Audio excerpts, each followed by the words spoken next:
Katropa, alam mo ba na ang DWDD 1134 kHz AFP radio ay ang opisyal na radio station ng Sandatahang Lakas ng Pilipinas na binubuo ng Army, Navy at Air Force na siyang maghahatid sa inyo ng mga balita mula sa ating Armed Forces at iba pang impormasyon. Mga katropa, hanapin at ilike kami sa Facebook, Twitter at YouTube. DWDD AFP Radio, ang boses ng Kawal Pilipino.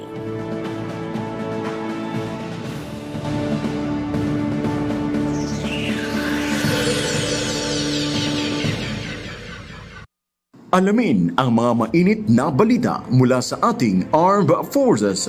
Tumutok sa 1134 kHz AM sa inyong mga radyo. At manood online. I-like at i-share ang AFP Radio DWDD Facebook page. Ito ang DWDD Armed Forces Radio, ang boses ng Kawal Pilipino. Araw-araw ang digmaan. Umaga't gabi sumasabak sa laban. Dapat protektado ka outside at inside. Immune Advance contains 4 active ingredients gaya ng lagundi, malunggay, non-acidic vitamin C at zinc. Tulong pampatibay resistensya para tulong proteksyon. Isama pa ang proper diet at exercise. Para katawan ay handa, Immune Advance helps support a healthy immune system. Immune Advance ang sandata. No approved therapeutic claims. Ang Immune Advance ay hindi gamot at hindi dapat gamiting panggamot sa anumang uri ng sakit. Available in Shopee, Lazada, and other leading drug stores. Tagapagtanggol ng kapuluan. Ang pagbantay ng ating karagatan. Nangangalaga sa kapayapaan. Lilingkod ng buong tapang para sa bayan.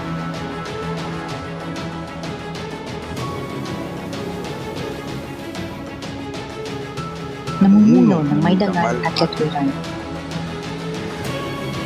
Para sa masagana. At mapayapang pamayanan. Sa dagat man, Lupa.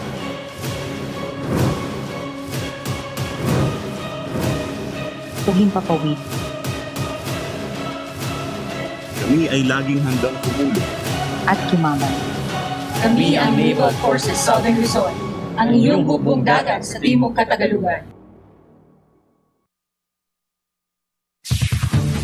Ito ang DWDD 1134 kHz AM.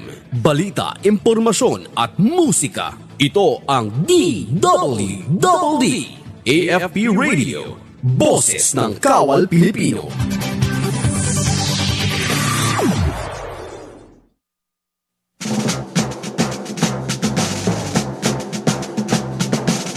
Ito ang inyong Armed Forces. Palatuntunang nagtatampok sa Sandatahang Lakas ng Pilipinas. Nagbibigay daan sa serbisyo ng sundalong Pilipino. Ito ang inyong Armed Forces. Kilalanin ang mga kawal na naglilingkod sa bayan dito sa programang nagbibigay daan sa bawat panig ng katotohanan. Ito ang inyong Armed Forces. Mga katropa, magandang hapon po sa inyong lahat. Narito na naman po ang inyong programa, ang inyong Armed Forces Philippine Navy Edition. Alright, habang inayos po natin ang ating audio check dito sa studio, magandang hapon po. Bati po muna tayo sa ating mga katropang nanunood at nakikinig sa ating talapihitan 1134 kHz AM. Ang inyong Armed Forces Radio. Ganun din po ang mga nanonood sa atin sa ating Facebook Live. Ngayon po ay makakasama natin ang isang opisina na naman ng ating hukbong dagat ng Pilipinas. Bago ho natin bigyang daan na magpapakilala sa ating mga makakasama ngayong hapon, patingin muna natin ang ating mga kapitapitagang boss sa CRS-AFP. Unahin ko na po ang ating commander, Brigadier General Arvin Lagamon, sir. Magandang hapon po. At syempre ang ating Deputy Commander na sa ngalan po ni Colonel Medel Aguilar. Good afternoon, sir. And of course, ang ating Chief of Staff, Colonel Marlouis Patria. Magandang hapon ho, sir. Siyempre, di rin ho natin makakalimutang batiin ang ating station manager, ang group commander ng Media and Civil Affairs Group. Sa ngalan ho yan ni Major Senon Pancito III.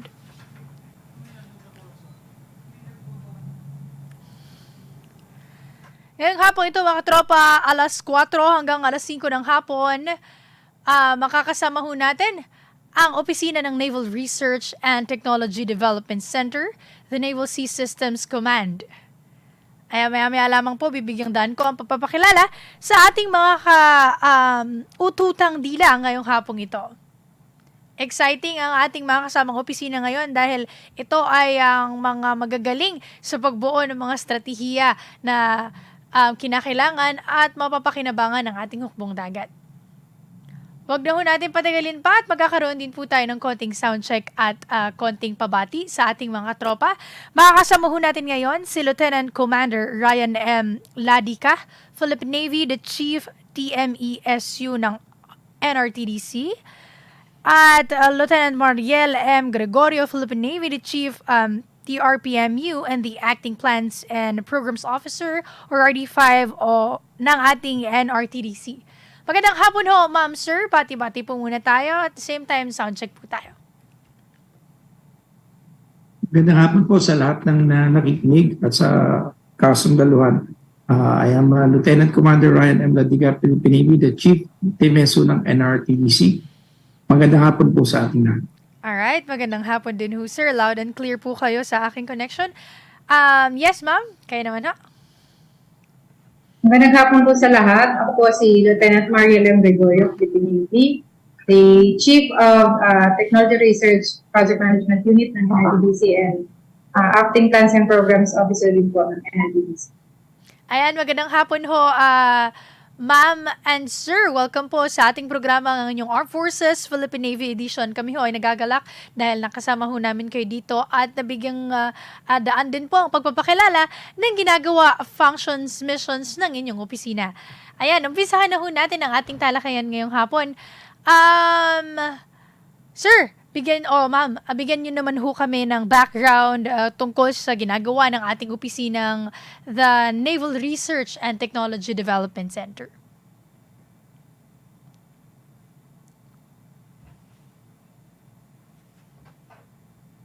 Yes po, for NRTDC, ang NRTDC po ay ang primary research arm ng Philippine Navy. Ginagawa po namin, nagbibigay kami ng research support sa Philippine Navy, and then we also conduct research and development activities, mga related po sa ating SRDP program. Yes po, thank you so much. Primary arm po ng ating hukbong dagat na Pilipinas sa pagsasagawa ng mga research. Ma'am, tanong ko lang ho dito sa ating center, no? Ano ho ang ating coverage when it comes to conducting research? Meron po pa tayong specialized field or naka-generalize po tayo sa kahit ano po na kinakailangan ng ating organisasyon? Meron po kaming several research areas. Some of them yung weapon system na ginagamit aboard ship, and meron din for Marines. Meron din tayong studies on naval vessels, kung ano po yung magandang gamitin ng ating hukbong dagat ng Pilipinas. Meron din tayong mga support systems like yung sa facilities and yung mga PPEs ng ating kasundaluhan. And meron din po tayong mga unmanned systems and yung sa C4ISR na ginagamit din po natin sa Philippine Navy. Alright, thank you so much, ma'am. Meron ho tayong programa sa ating opisinang the Naval Research and Technology Development Center na tinatawag ho nating SRDP program. Could you give us at least a glimpse of this program, ma'am? Ano ho ba ang ginagawa nito? Ano po ba ang papel nito sa ating Armed Forces of the Philippines? Yes po. Ang SRDP or Self-Reliance Defense Posture Program ay program po ng AFP wherein gumagawa tayo ng iba't ibang technologies using our local materials and sa pamamagitan din ng pakikipag-partner with our local industries. Sa NRTDC po, currently meron kaming collaborations with the academe para makabuo ng iba't ibang technologies na maaaring gamitin ng Philippine Navy.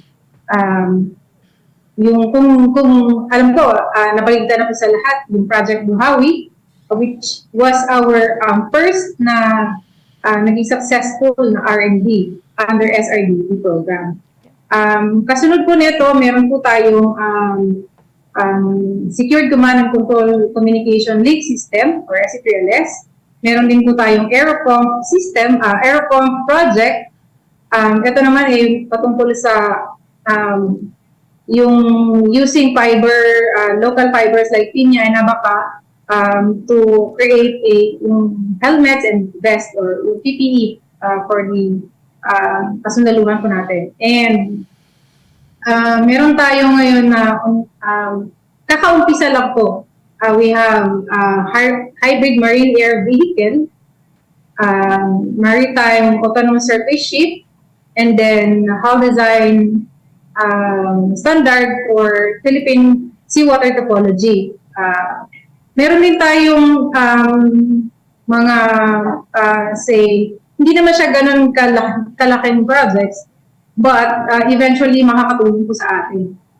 Yung partnership with the Academy University of Perpetual Health, System Delta, they supported us in our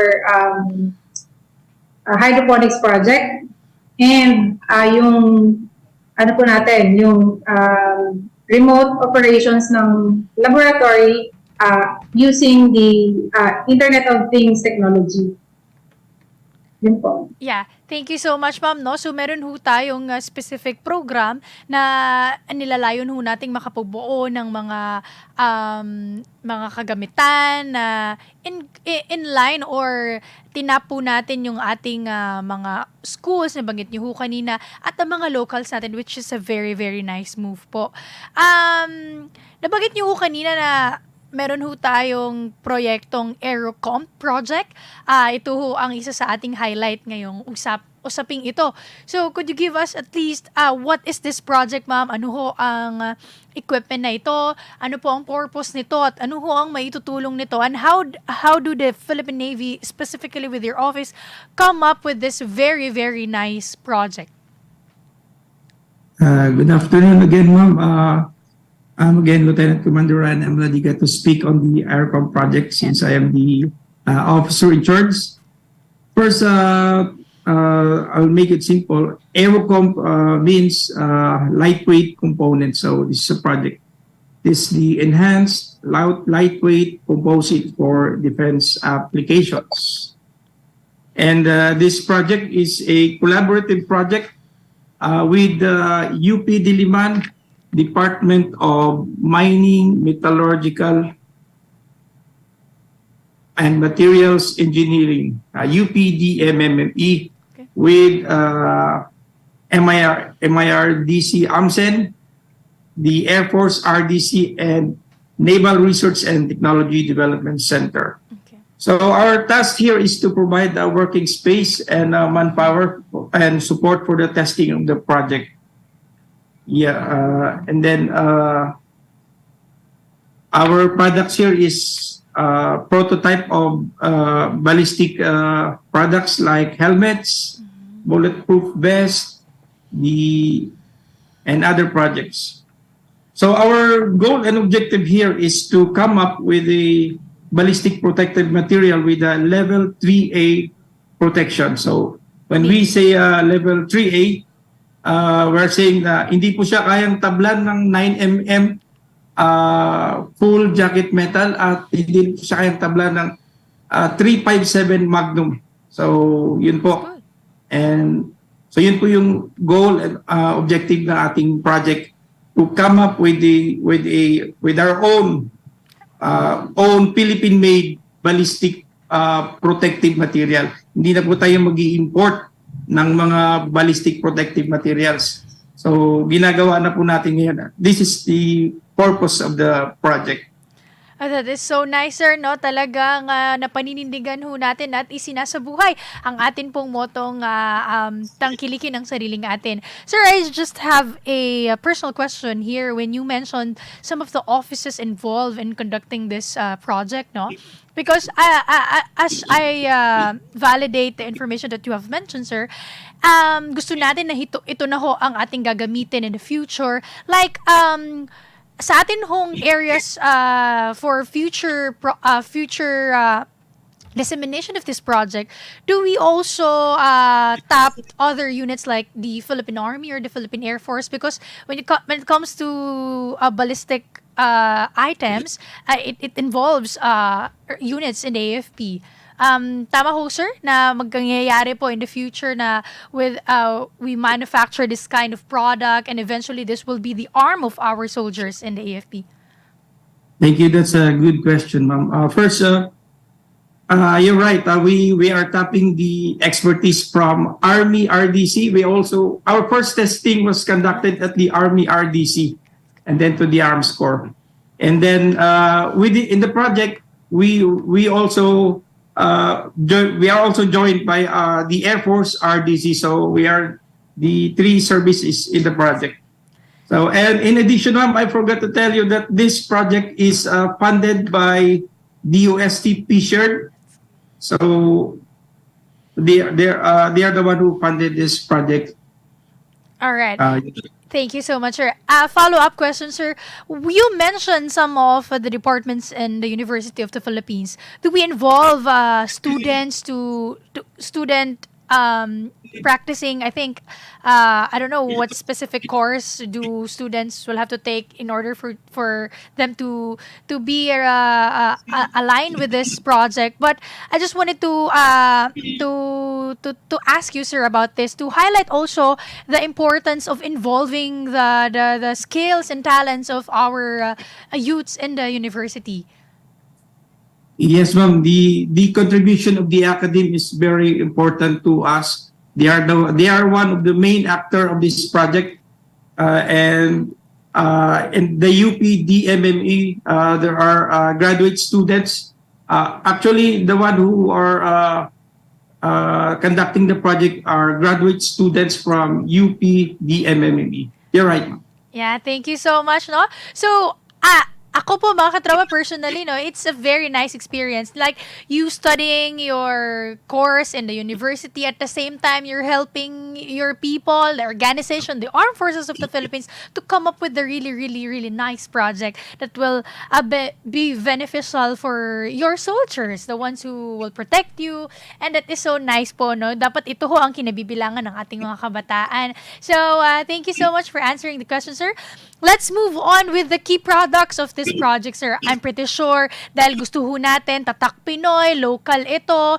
Ano ho ang ating key products when in coming up with this aircom project? Thank you, ma'am. For this project, we have the vest, the helmets, and the riot shield. The riot shield will be fabricated by the Air Force RDC. The helmet and vest is at the UP Diliman DMME. Yes, ma'am. So that will be the end product of this project. And with the, as I said, with the classification of this is NIJ level 3A. So we are already successful in the testing for the NIJ level 3A. All the testing that we have done is successful. That is so nice to hear, sir. You mentioned about the testing process. I'd just like to add, sir, add a question also. When coming up with this kind of project, I'm pretty sure the planning is so heavy. Would you mind us to run through with the planning process? Gaano ho katagal? Gaano po katagal kinandak yung mga phases of testing? And saan na ho tayo sa level of testing ngayon nitong ating produktong ito? Thank you, ma'am. This project it has a duration of 2 years, ma'am, and For the planning, it has been, we are planning it 1 year ahead. And we are now on the second year of the project, ma'am, and we are nearing our completion by the end of this year, ma'am, for the project. So before the end of this year, we will see the prototype, the final product of this project. Thank you so much. It is so nice to hear, and that is a very good news po, no, sa ating mga kasundaluhan, because a really, really nice product that the fruit of flavors of our locals, of course, naka third grade na siya, sir, no, yung protective level niya, and that is so reassuring for the safety of our troops. Thank you so much, sir. Bagamat itong ating next question ho is a very self-explanatory question, pero gusto po nating iparating sa ating mga katropa, no? Kasi when you talk about military terms, ballistic, mga vest, medyo hindi ho siya in layman's terms sa ating mga kababayan, no? So, would you mind us expounding more about the importance of protective equipment or the PPEs to the military troops natin, sir? And ano ho ang benepisyo nito when we invested in a premium level of protection sa ating mga military troops? Thank you for a very good question, ma'am. First, the simple term is bulletproof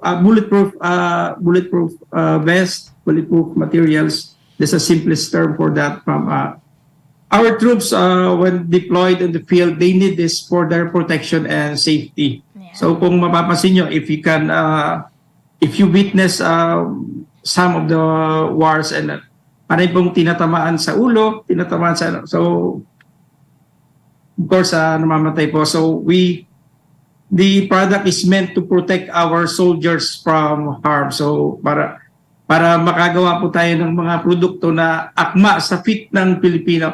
Kasi po yung nabibili po natin, the ones imported is not designed for a Filipino physique. Hindi po siya designed sa katawan natin. So, this one, medyo comfortable na pong suotin ng mga sundalo natin since it is designed based on our physique, our Filipino physique. That's so good. Napaka-advantageous po sa atin, sa ating mga kasundaluhan. You mentioned about yung benepisyo nga ho nito, bulletproof sa layman's term, yan po yung mga protective gears na ginagamit ng ating mga sundalo. On your answer with being part of the Philippine Navy, what unit particularly is the primary beneficiary of this product? Is there any units in the Philippine Navy na ito yung primary pag nag-manufacture to, pag nagawa yung product, sila ang unang gagamit, sila ang unang makaka-benefit nito? The primary units are the Philippine Marine Corps, the Naval Special Operations Command, and the Army and the Air Force. Those in the field. Actually, ma'am, lahat po ng unit ng Armed Forces will benefit in this. Since for now, our intention is for just level 3A. Ibig sabihin po, 9mm lang po yung kayang protektahan. But in the future, our way ahead for this is to come up with more for a panel that cannot be penetrated by a 50 caliber. So yun po yung ating way ahead. So almost all of the units of the Navy will benefit, of the Armed Forces will benefit in this project. All right, thank you so much. Now, sir, I just wanted to mention this from our comment box na nanonood po sa ating Facebook Live ngayon. Also, I would just like to say hi sa ating mga live viewers ngayon online. Hello kay Princess Ibrahim, and of course, the very beautiful Yvette Arenas. And we have here a question from Sir Bernardo Arceo. Tanong niya ho sa atin, sir. Good afternoon po. Sir, does the NRTDC have projects or researches related to combat engineering naman ho? Would you mind to answer po ang question ni Sir Arceo? With regard, ma'am, may I refer the question to Lieutenant Mariel, our resource specialist. Okay. Yes, ma'am. Yes po. For common engineering, I think marami pong applications. So ngayon meron din ito po kasi kaming partnership with the Philippine Space Agency, maraming pwedeng pag-aralan. So we have remote sensing, meron din sa communications, meron din sa opticals, marami po for engineering. Meron din po tayo sa satellite, structure.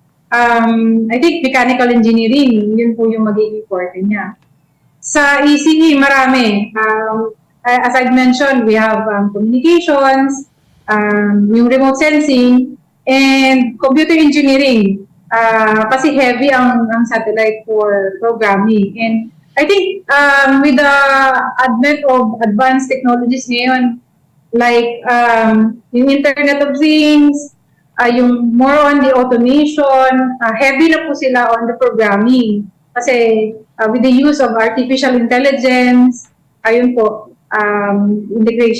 integrated with the data sciences. So the common engineering really applies sa Navy. Marami pong pwedeng pag-aralan. So if the academe, like magre-recommend sila ng any innovative idea na pwedeng makapag-create ng technological solution for the Philippine Navy, we will be welcome for that.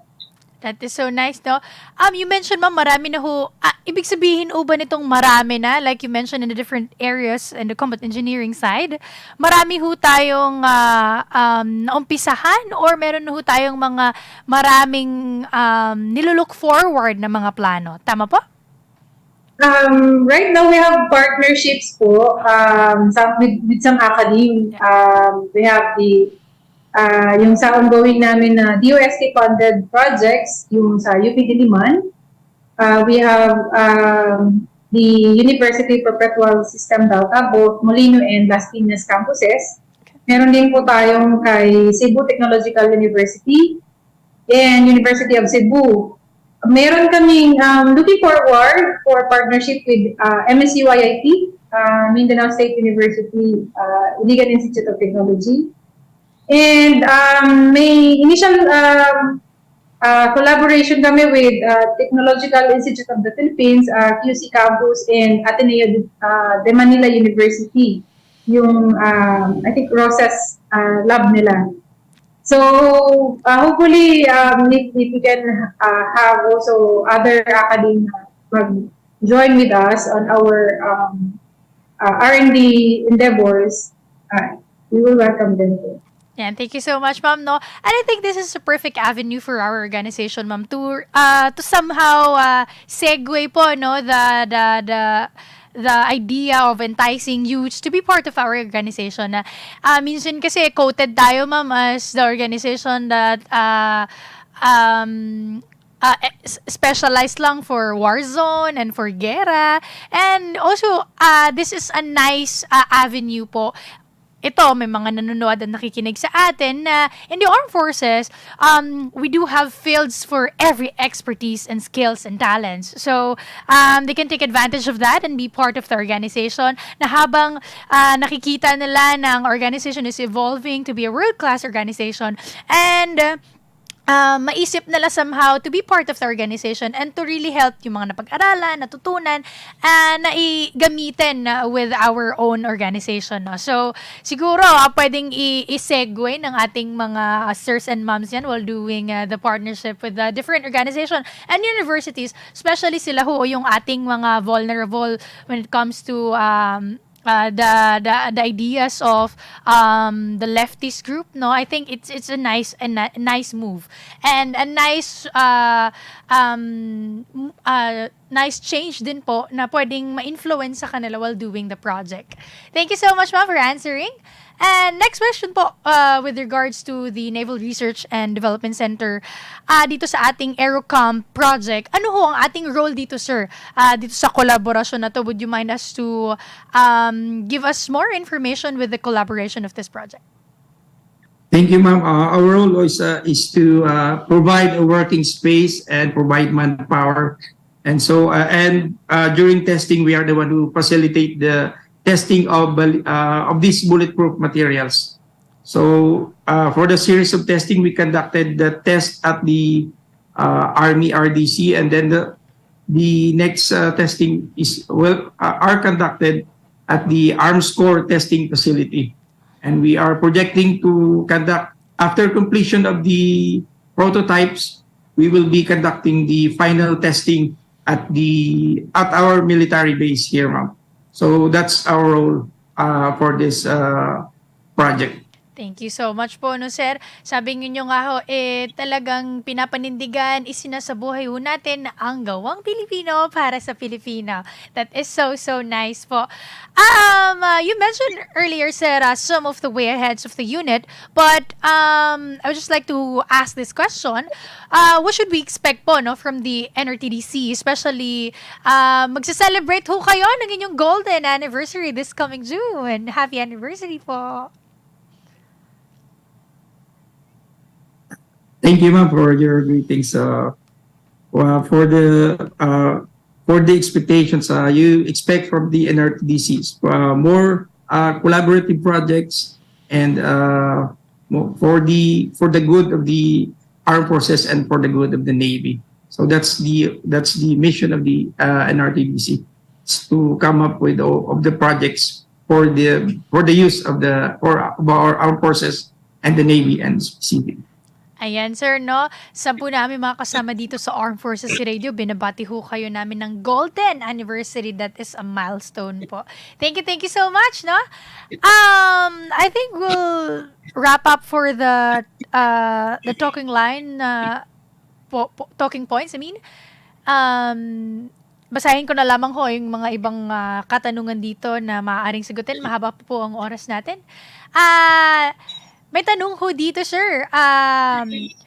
When it comes to recruitment daw, does the NRTDC recruit personnel with skills related to engineering, or do you have specific courses that you are needing po sa units po, and nag-accept daw ho ba ng mga applicants for your unit po? Thank you, ma'am. In as much as I want to answer your question, however, I am more focused on the testing and testing. May I refer you again, ma'am, to Ms. Mariel regarding sa hiring? Yeah. Yes, Ma'am Mariel. Yes po. With regards to recruitment, meron kaming, I think, hiring kami for 2 engineers. ECE, preferably ECE. And I think aeronautical, ayun po. That's good po, no? So, alam na ho natin, when you have the mentioned skills, no, pwede ho kayong mag-apply sa tanggapan ng ating Philippine Navy, and surely, you will be working hand in hand with this very capable personnel ng ating Naval Research and Technology Development Center. I think we're done with the talking points po. I will give you the remaining minutes of the program, ma'am, if you have more information, and of course more pabati. If you want also to greet someone, pwede ho, mahaba po ang ating oras. Sir, if I may. Actually, in addition po lang po dun sa SRD, as I mentioned, SRDP is composed of three agencies. We have the academe, the government agencies, and the local industries. Okay. So, part namin sa Philippine Navy is, we partnered with the academe for the innovative ideas. Okay. And then, we seek for collaborative partnership with, say, the DWDD or the other agencies, either for funding support or facilities or other support requirements that we can ask from them. And then, eventually, after the R&D phase, pwede na pong i-lobby for the industry, whoever interested in the acquiring the technology. With that, we can fully support yung self-reliance ng country, since yung technology will be coming from us and marireduce yung inclination natin in buying foreign products. Yes. So yung economy mabuboost and at the same time yung industrialization. So as I've mentioned, yung mga academic partners natin, hindi lang po nalilimit doon. We were also partnering with the DWDD, specifically the Metals Industry Research and Development Center, MIRDC, para dun sa Buhawi project namin. And we also have yung sa Fisher, yung funding agency po ng most of the projects that we have. And actually, may mga former academic partners po kami, yung Holy Angel University. And I think in the future, baka madagdagan pa, may isa pa kaming tinitignan kung pwede namin sila may partner. And for the local industries, I think Society for Naval Architect and Marine Engineers and yung Mechatronics and Robotics Society of the Philippines or MRSP. So, yun po. Yan, thank you, ma'am. No, from really the word itself, the program is self-reliant defense. So, doon ho tayo, no? Kaya nga po ng gusto natin, we want to empower talaga yung capability at kakayahan, kapasidad at talento din ho ng ng Pilipino. Dahil capable naman po tayo, it just need, tama po yung mga ginagawa natin, it just need a little focus, tamang panahon, tamang pagpaplano, dahan-dahan, pakonti-konti, ma-achieve po natin itong self-reliant defense natin. And sooner, lahat na ho ng gawa natin. Gusto natin na ganun po, no? Kasi kaya naman po natin with the use of the technology and partnership sa ating iba't ibang mga organizations, schools, like you mentioned, in the academic fields. Napakaganda pong venture ito sa ating organisasyon. Ayan. Ma'am, I'd just like to add up a question po, no? Because the SRDP program is a program of the Armed Forces of the Philippines. You just have your specific functions with the research center. Anong opisina sa AFP ang nag-head nito with the AFP level? I think nasa DND. Sa AFP, we have the AFP Systems Engineering Office, and for the DND level or Department of National Defense, we have the Office of the Logistics Acquisition and SRDP or OLAS. Iyon. Thank you so much kasi para gusto din natin pong batiin yung mga opisina nila because this would not be possible without the expertise and help of these offices. Ayan, maraming salamat po, no? We still have a small amount of time. Baka meron ho kayong pasalamatan ng inyong mga boss. Pabati po, pwede pa po, Ma'am Mariel or sir? Yes, ma'am. Thank you very much. First of all, I'd like to thank the hierarchy of the Armed Forces of the Philippines, DND, and the Philippine Navy for their support, and the hierarchy of the Philippine Navy, including the Naval Sea Systems Command and NRTDC for the support to this project, Aerocomp. Indeed, we are binubuhay natin yung industry. I forgot to tell you, ma'am, that the Aerocomp project involves the utilization of our local fibers, the pineapple and abaca. So we use pineapple and abaca in the components of that ballistic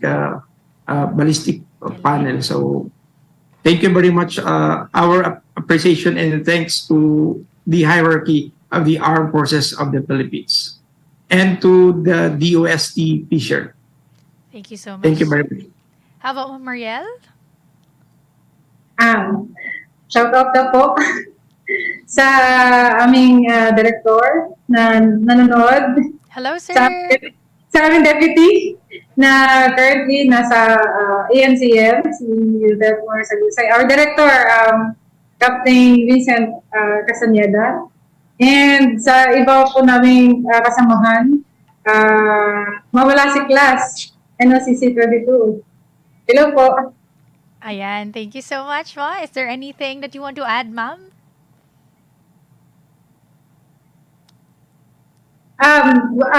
Also, would like to congratulate the Naval Sea Systems Command family for the successful event today, the blessing of the Naval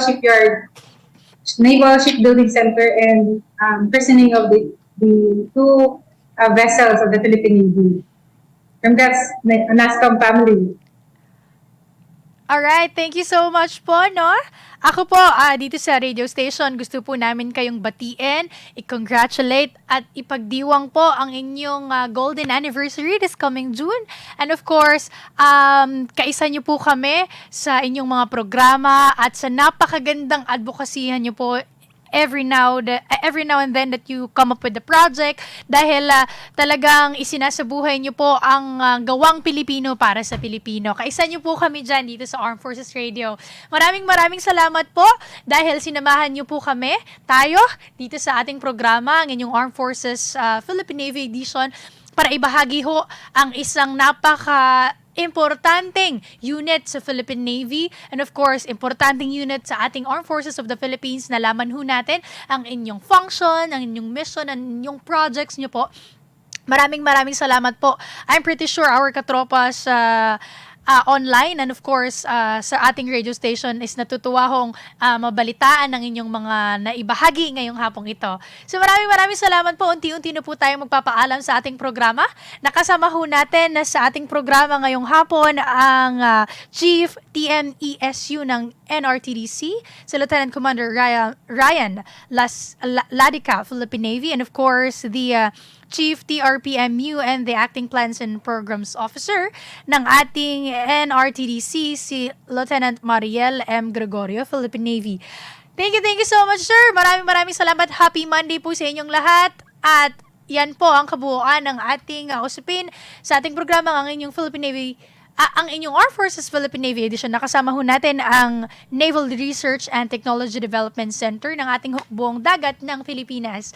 Maraming salamat din sa aking duty tech buddy for this afternoon, si Kuya Fertz and si Kuya Ruwelski. Thank you so much. Mga katropa, samahan niyo po kami sa mga programa pa ng inyong Armed Forces Radio. Muli, ako po inyong katropang MUPHET sa programang ang inyong Philippine Navy, ang inyong Armed Forces Philippine Navy Edition. Thank you. Ang inyong Armed Forces Navy Edition, hosted by Katropang Glen Gultian, tuwing Lunes alas 4 hanggang alas 5 ng hapon, dito sa DWDD Armed Forces Radio, boses ng Kawal Pilipino. Kayo ay nakatutok sa DWDD AFP Radio. Kami po ay kasama